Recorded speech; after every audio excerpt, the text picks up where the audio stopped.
संज्ञा, ठीक, जिस शब्द के द्वारा किसी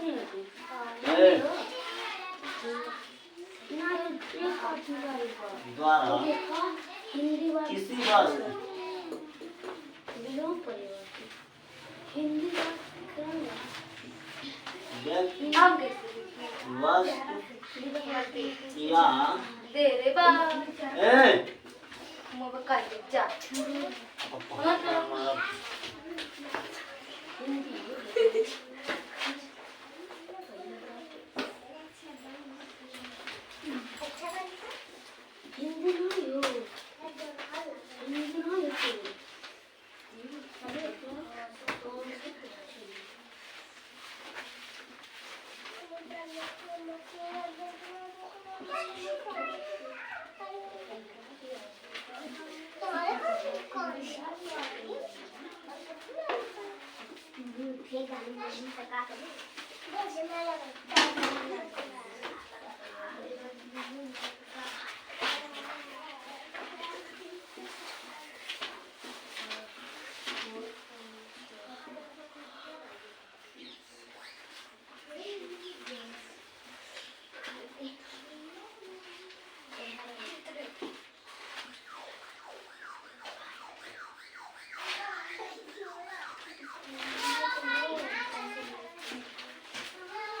संज्ञा क्या होती है? जिस शब्द के द्वारा किसी व्यक्ति, वस्तु, स्थान, आत्मा, भाव के नाम से बोध हो उसे संज्ञा कहते हैं। जैसे या एग्जाम्पल, जैसे राम, गोरखपुर आदि। राम का है एक व्यक्ति का नाम और गोरखपुर क्या है एक स्थान का नाम। संज्ञा क्या होता है? संज्ञा किसी वस्तु, व्यक्ति या स्थान के नाम को प्रकट करे या बोध करे उसे क्या कहते हैं? संज्ञा कहते हैं। ठीक। संज्ञा के भेद, संज्ञा के भेद 5 भेद होते हैं। संज्ञा के कितने भेद होते हैं? 5। संज्ञा के भेद, संज्ञा के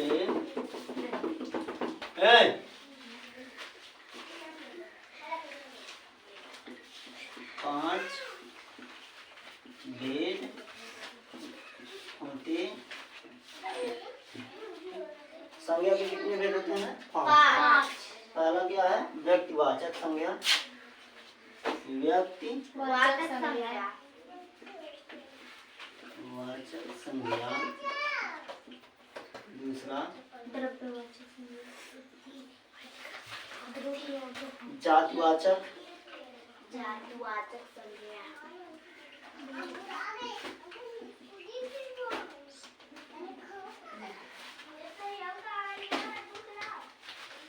संज्ञा। और तीसरा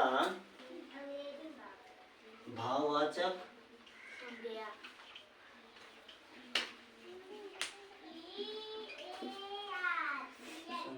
चौथा द्रव्यवाचक, द्रव्यवाचक संज्ञा। 5 लास्ट है समूहवाचक, समूहवाचक।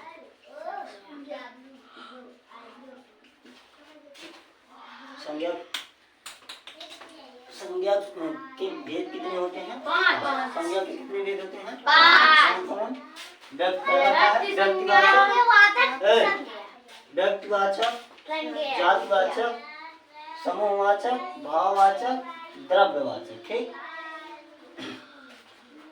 सबसे पहले संज्ञा फिर से दोबारा मतलब जानेंगे क्या होता है। संज्ञा किसी वस्तु, स्थान या व्यक्ति के नाम को बोध करता है या प्रकट करता है उसे क्या कहते हैं? संज्ञा कहते हैं। जैसे कि राम, राम एक व्यक्ति का नाम है। गोरखपुर एक प्लेस, एक स्थान का नाम है। ठीक। अब जानेंगे संज्ञा के भेद। संज्ञा के 5 भेद होते हैं। संज्ञा के कितने भेद होते हैं? 5 भेद होते हैं।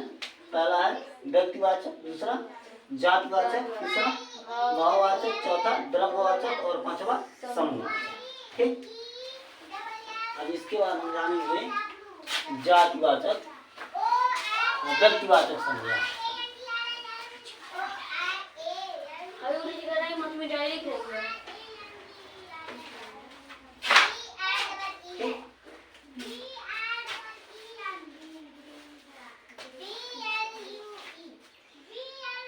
व्यक्तिवाचक संज्ञा, व्यक्तिवाचक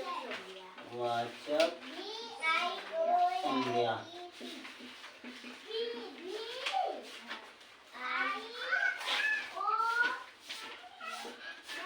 जिन शब्दों में किसी विशेष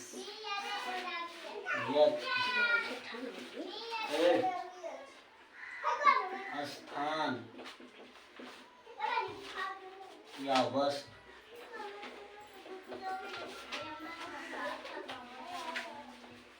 के नाम का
व्यक्तिवाचक संज्ञा।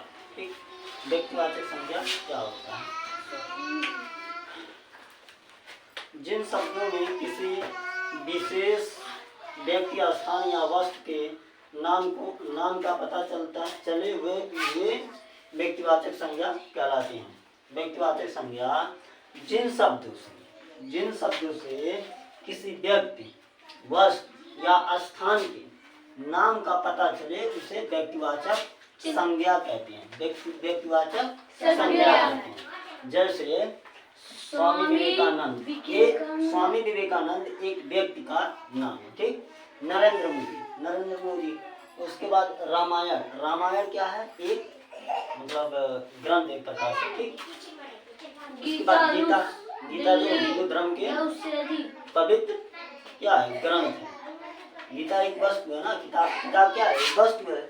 ठीक, रूस एक स्थान या देश का नाम है। दिल्ली ये भी एक स्थान का नाम है। ठीक, दूसरा जानेंगे, दूसरा है जातिवाचक संज्ञा। दूसरा जातिवाचक संज्ञा।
जातिवाचक संज्ञा किसी जो शब्द किसी प्राणी वस्तु या स्थान की पूरी जात का बोध कराते हैं उन्हें हम जातिवाचक संज्ञा कहते हैं।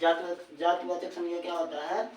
जो शब्द किसी प्राणी वस्तु या स्थान की पूरी जात का बोध कराते हैं उसे जातिवाचक संज्ञा कहते हैं। जैसे पक्षी, पशु, पहाड़, शेर आदि। पशु एक जात का नाम है, पशु एक जात है, ठीक। पक्षी में किसी चिड़िया का नाम तो नहीं दिया है, किसी चिड़िया का नाम नहीं दिया है, पक्षी, ठीक। पक्षी भी एक चिड़ियों की जात है, ठीक। उसके बाद पहाड़ हो गया, शेर, ठीक, ये सब। उसके बाद जानेंगे तीसरा है भाववाचक संज्ञा। तीसरा भाववाचक संज्ञा।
भाववाचक संज्ञा वे संज्ञा शब्द जिनमें किसी प्राणी वस्तु के भाव, गुण, दोष आदि के बारे में बताता हो या बोध कराता हो उसे क्या कहते हैं? भाववाचक संज्ञा कहते हैं। भाववाचक संज्ञा वे संज्ञा या वे शब्द जो किसी वस्तु या व्यक्ति के भाव, दोष, गुण, अवस्था, दशा आदि को प्रकट करता हो उसे भाववाचक संज्ञा कहते हैं। जैसे मिठास जो है वह मिठाइयों की गुण को बता रहा है कि मिठाइयाँ क्या है? मिठास है। बुढ़ापा एक व्यक्ति की अवस्था को बुढ़ापा उसका अवस्था क्या है?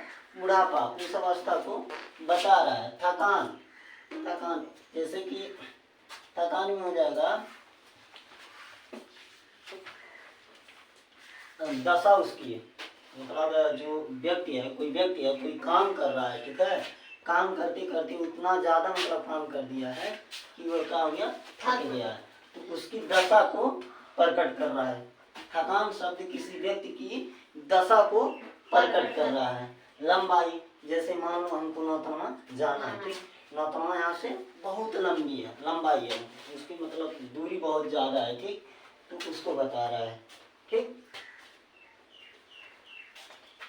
चौथा जानेंगे, चौथा है द्रव्यवाचक संज्ञा। चौथा द्रव्यवाचक संज्ञा।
बात कर रहे हो,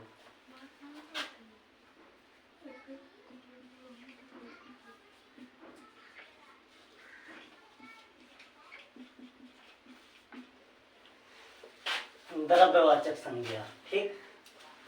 जो संज्ञा शब्द के किसी धातु या द्रव्य या पदार्थ आदि का बोध कराता हो। वे संज्ञा शब्द जो किसी धातु पदार्थ द्रव्य आदि को प्रकट करता हो या बोध कराता हो, उसे क्या कहते हैं, द्रव्यवाचक संज्ञा। जैसे लोहा, सोना, चांदी, घी, दूध आदि, ठीक। लोहा क्या है, एक लोहा ठोस में आएगा, ठीक है, सोना भी ठोस, मतलब द्रव्यवाचक संज्ञा, ठीक है। द्रव्यवाचक सोना हो गया, लोहा हो गया, चांदी हो गया, ये हो गया, दूध आदि, ठीक। इतना समझ में आया? इतना समझ में आया? लास्ट है समूहवाचक संज्ञा। समूहवाचक संज्ञा जो होता है, जिन शब्दों से एक ही जाति के व्यक्तियों या वस्तुओं के समूह का बोध हो, उसे समूहवाचक संज्ञा कहते हैं। जैसे सेना, सेना शब्द एक समूहवाचक शब्द है। क्या है? समूहवाचक शब्द है। सेना में तो एक ही सेना तो नहीं रहते हैं, अधिकतर लोग रहते हैं। सेना शब्द है किसमें प्रयोग किया जाएगा? जातिवाचक संज्ञा में। किसमें? जातिवाचक। दूसरा हो गया परिवार। क्या परिवार में एक ही लोग होते हैं? नहीं ना।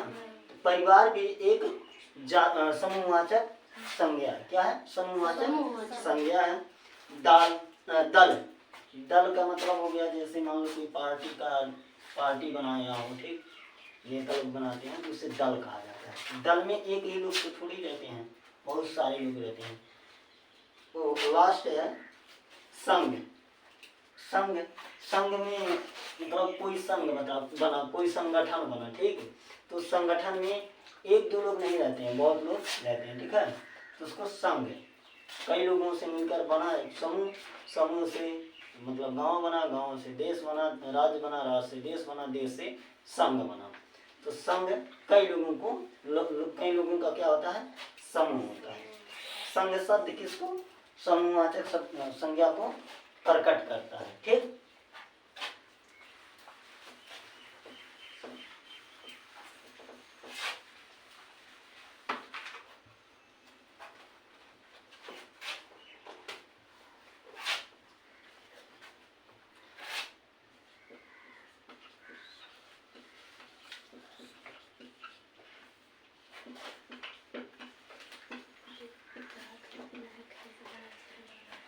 अंजलि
समूहवाचक संज्ञा जिन संज्ञा शब्द से एक ही जात के व्यक्ति या वस्तुओं के समूह को बोध कराता हो उसे समूहवाचक संज्ञा कहते हैं। जैसे सेना, दल, परिवार आदि।